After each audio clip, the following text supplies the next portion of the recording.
Hello, this is Trevor from Telecom Training again, and this is the second of a two-part series on Cisco switches and routers. Now, in the last one, we completed the local area network portion of it, and we stopped there. So now we'll be continuing on with this router and looking at the second local area network as well. And we also have to do a connection between the two local area networks. So if there any one of you who would like to go back and take a look at the very first video, I have a link to that video in the description below. But we'll be creating a second local area network here as well, but I'll be going a bit faster than I did with the first one. So you may want to take a look at that one if you need further explanation on how local area networks actually work. Alright, so where we're going to start is right here. Now, we stopped with the switch before. We're going to start with the router. I put all the links in advance to save some time and the IP addresses on the second portion of it. The first portion I actually did these while you were watching.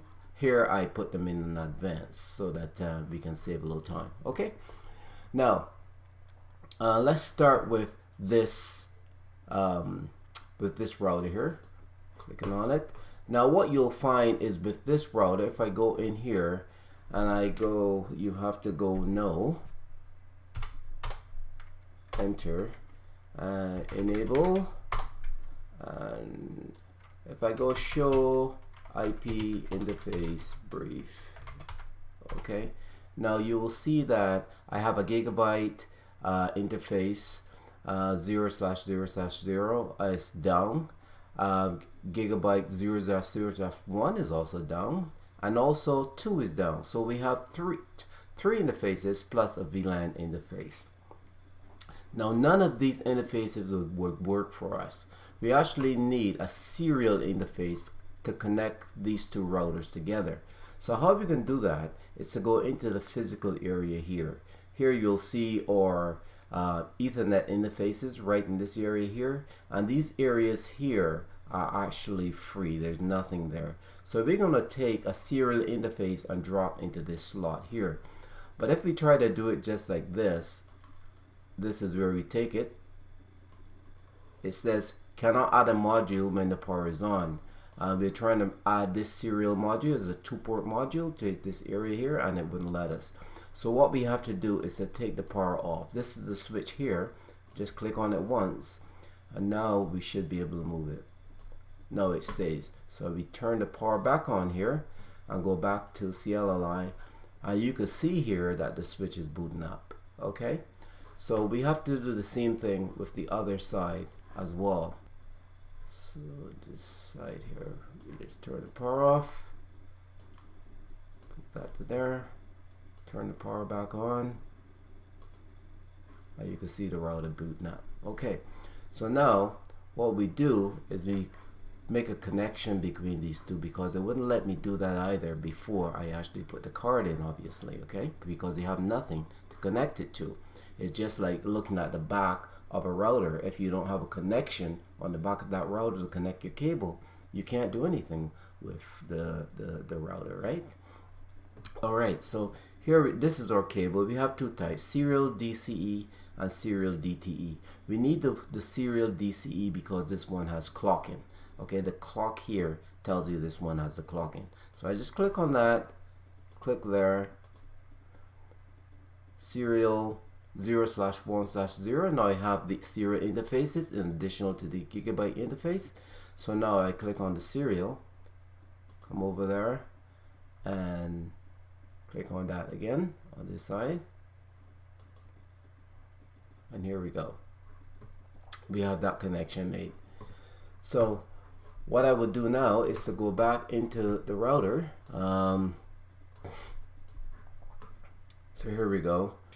At this point we have to hit no, enter again, enable. We're setting up this router here. Config -t. We're going to start with this interface, gigabyte 0/0/0.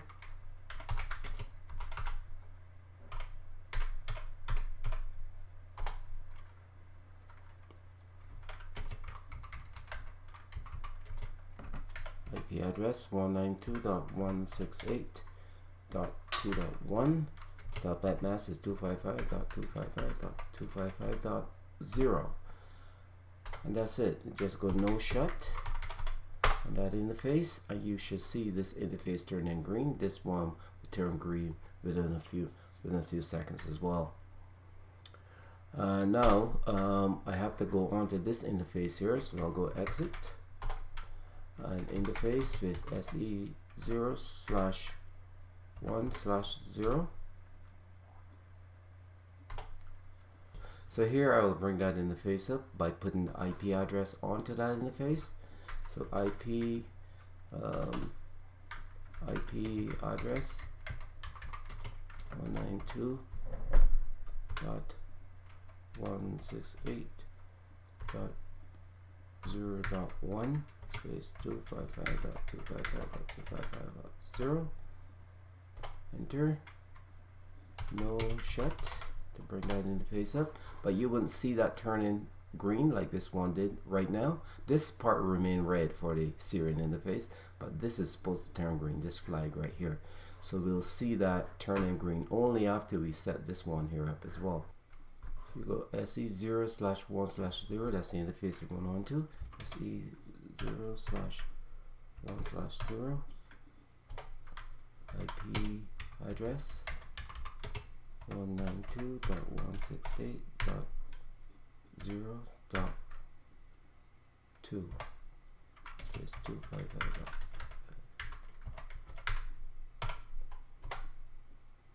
And then we go no shut on that interface to bring it up. You should see these flags turning green now. Here we go. So now both serial interfaces are up. So now we'll look at this interface, which is gigabyte 0/0/0. Looking at this interface in this switch.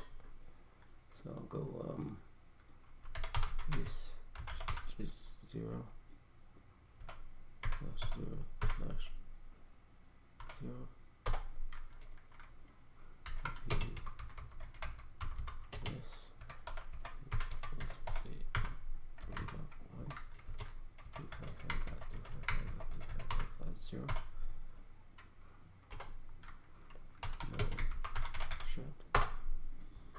Okay, so now the next thing I would do here is to get into this switch, and I'll go to the facility. So I'll go enable.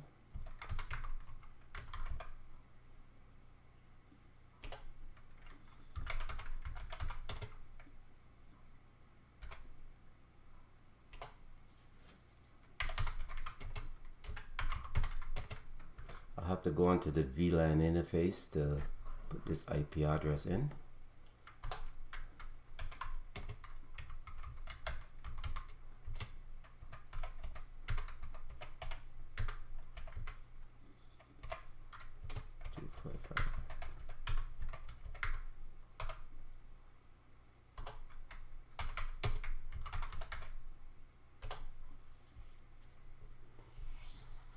Okay.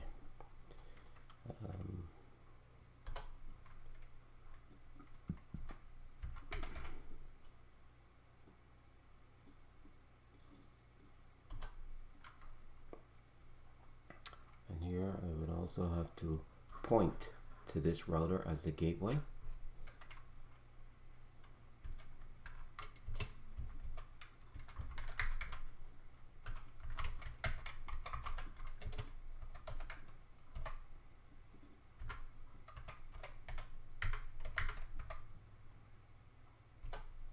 That's it for that. I believe that I've already entered the IP addresses in this computer here. No, I haven't, so I'll have to do that at this point as well. 192.168.3.3.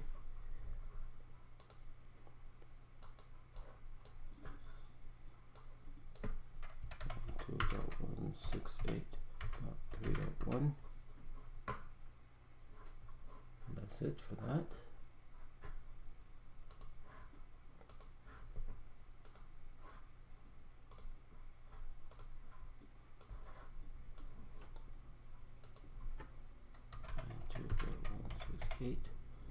168.3.4. 168.3.1. And that's it for that. Okay. Okay, set everything up. So now I should be able to ping this router and also this gateway here. Okay, so let's try pinging that. And prompt G space 192.168.3. Oops. 168.3.2.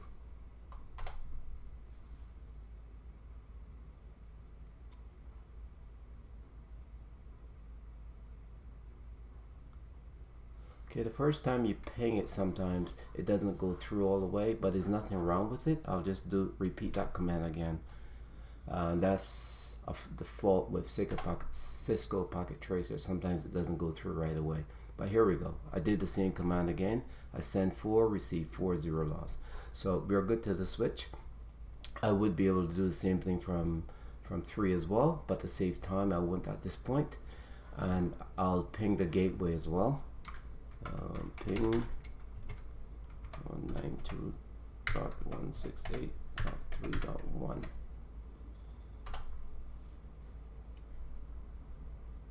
Here we do. We ping the gateway and we're good. I'm going to try to ping .2, which is the other side, the other port on the serial port on the router. 192.168.0.2. I can ping that, and now I'm going to try to ping .1.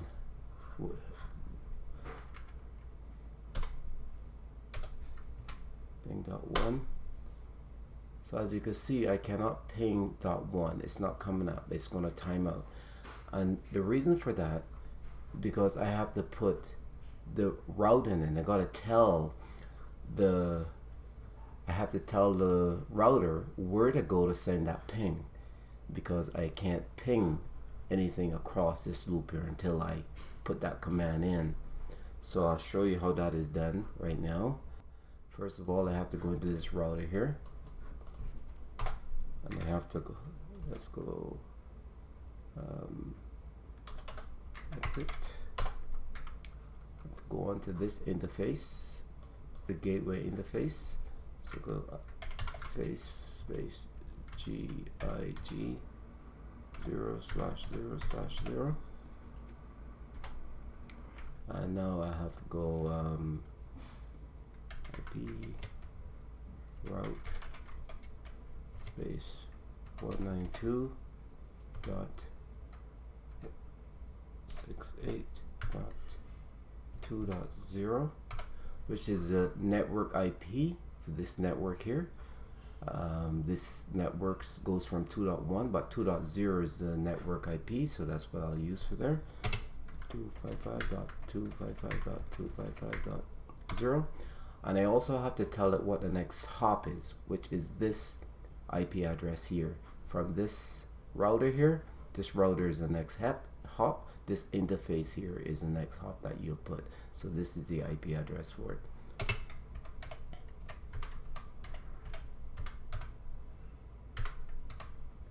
Okay, and that's it for the routing. And I have to do the same thing to this router over here.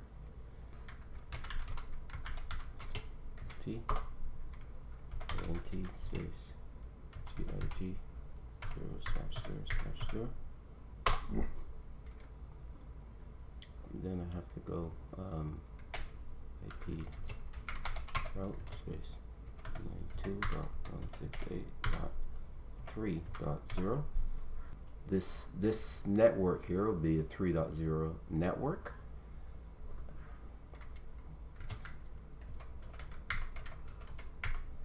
You have to put the subnet mask in for that network as well, and space the next hop, which is this one here, 192.168.0.2.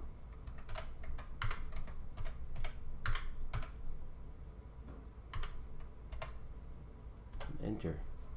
So now if I go back here, or any one of these PCs, doesn't matter, I can ping either one. I'll do the same one. Ping. I'll ping this hop here that where I couldn't ping before. 192.168.0.1.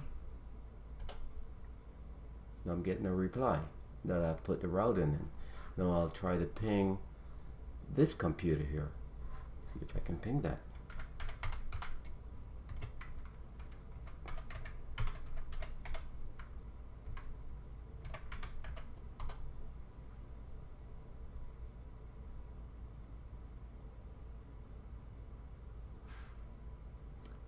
See, I got a timeout at first just because it was the very first time. It's a fault with Cisco Packet Tracer. I'll do it again. Ping. Actually, I just gotta hit the up arrow on this. I get the command back and just hit enter. Okay, so now I can ping 2.3. I'll do that one more time. I'll ping 192.168.2.3 now. There you go. So I can ping all the way from this local area network to this local area network. So I'll try to ping now from this network back to this one, just to prove it both ways. Okay, so let's go to desktop, command prompt.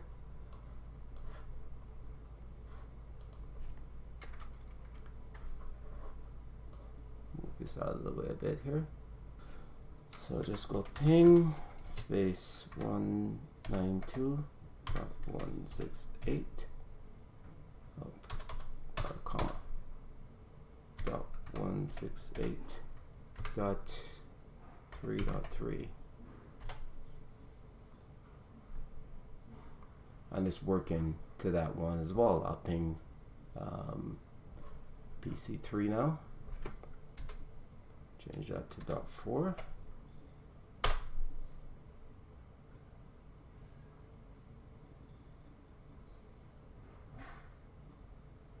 First time pinging that PC, see I sent 4, I received 3, just because it was the first time. I'll try it again and it should work.